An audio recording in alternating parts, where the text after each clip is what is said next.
Welcome to the Know. I'm Ashley Jenkins. I'm sure you woke up this morning just dying for someone to aggregate the news you missed this week so far. It's only Tuesday, but you missed a bunch. We used to call those newspapers and you drank coffee while reading them before work. Well, you probably didn't because you're probably just babies, a whole bunch of you, RIP print media, and my youth. Anyway, let's get to the roundup. This week has already had a pretty notable trademark case thanks to the Fine brothers trying to trademark React for their YouTube series. Now that we're all very familiar with that and we're trademark law experts, this one will be familiar. Electronic Arts and Ubisoft are joining in the fun with a bit of a melee of their own. Last year, Electronic Arts filed for a trademark for the word ghost, which is the name of their Need for Speed studio. This prompted a response from Ubisoft last week where they filed an opposition to the claim stating that EA's trademark could totally be confused with their Ghost Recon series. They went so far as to call the logo for EA's Ghost nearly identical, which, if you look at it, totally isn't. Like most trademark disputes, we expect this to blow over without too much fallout. Ubisoft's Ghost Recon trademark doesn't give it full rights to the word ghosts in video games, or it would have gone after any number of other titles.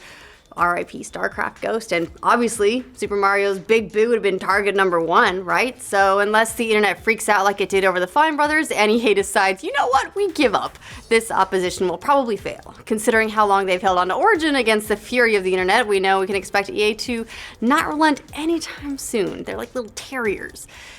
If you're worried about a drone-filled future where remote-controlled drones are spying on you and delivering your specially pre-ordered Taco Bell menu items, Mother Nature has a solution. Well, actually, the Dutch police force does. The Dutch police have started training eagles to take down drones mid-flight.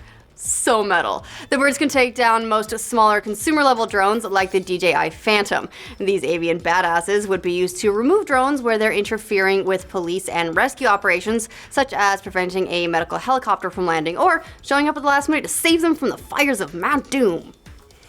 That's Taco Bell. We've gotten used to the PR hype machine, Peter Molyneux, saying things that aren't exactly true.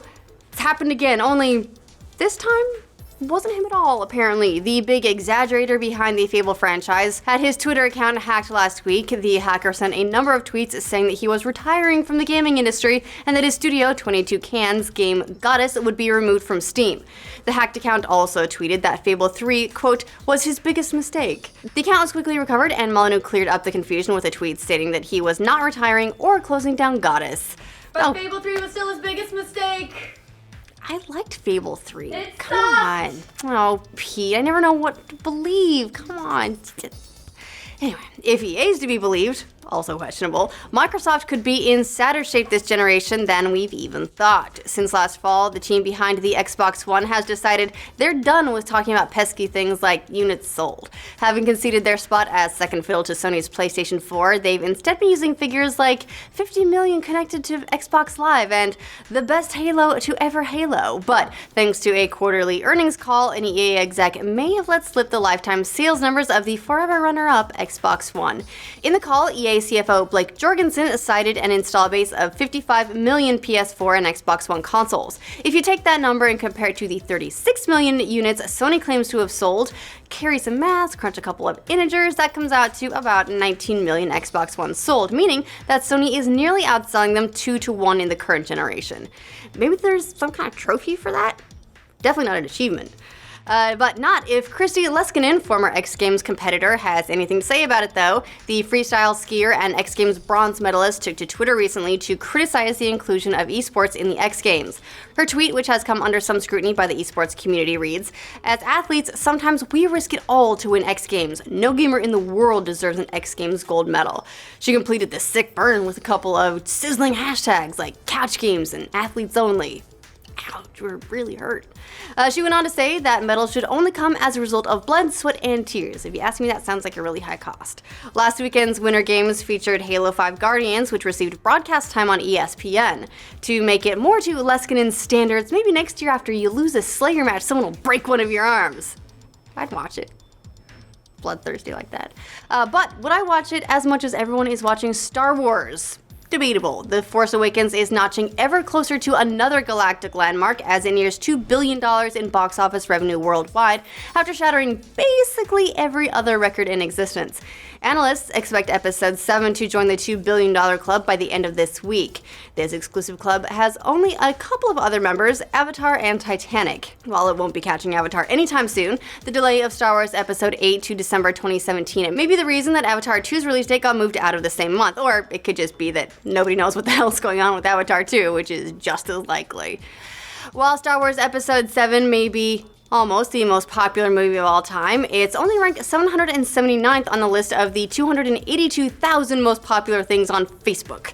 Facebook released its audience optimization tool, which is basically a treasure trove of data that Facebook has collected on its users. Remember all those privacy things you forgot to tick? Yeah, that's where they went.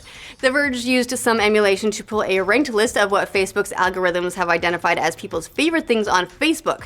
And number 1 on the list was, of course, Facebook. While the number 1 celebrity is Justin Bieber, and the number 1 hair comb over is Donald Trump. Clearly, it's not picking up all that negative mojo some of us are laying down about those two. Not naming names. The only thing worse than a Donald Trump election for hair in general might be the actual public health crisis we're facing thanks to the Zika virus. The World Health Organization has officially declared a public health emergency of international concern, something it's only done 3 other times since the distinction was first made back in 2007. Once in 2009 for swine flu and twice in 2014 for Ebola and polio. They said they declared the emergency in order to raise funding and awareness and to help Brazil and the 20 surrounding countries affected by the virus contain the disease before it spreads. To date, more than 1.5 million people have been infected since it was discovered in May of last year. Now, you've got something else to keep you up at night. You're welcome. Wonder about that, right? Not enough horror games out? Well, you got Zika.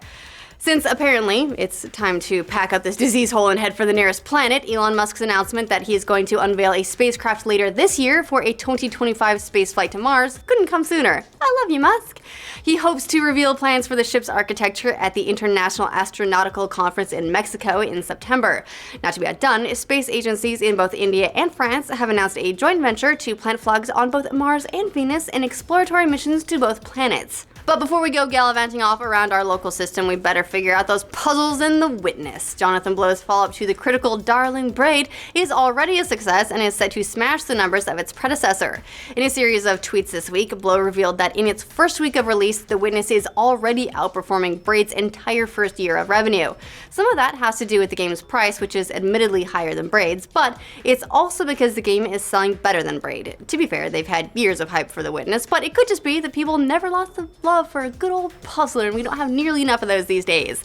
People are still trying to work out the puzzle of when we can finally expect to play Pokemon Go, the not quite puzzle augmented reality version of everyone's favorite animal torture simulator. The game, from the creators of Ingress, uses your GPS to show you the location of local Pokemon to capture and battle in the real world. While it doesn't have an official release date, many people are looking at clues from Nintendo surrounding Pokemon's upcoming 20th anniversary. That anniversary just happens to be on February 27th, and considering that Nintendo has been teasing that amazing and expensive Pokemon ad for the Super Bowl, many people believe that it's all meant to build hype for either a Pokemon Go release or some big announcement. Until then, you can pretend to be excited for those sports balls teams trying to throw slam dunks on each other's goals this weekend, yeah? So what are your favorite stories from today's roundup? You excited about Pokemon Go? Because how could you not be? Do you agree that esports players shouldn't get medals? And who would you send to Mars? Donald Trump?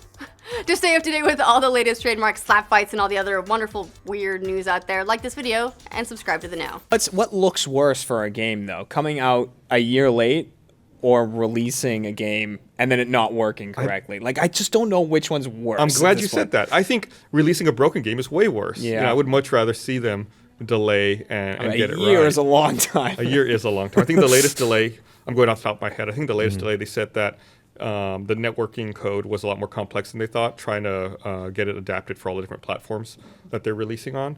And so that is taking longer than they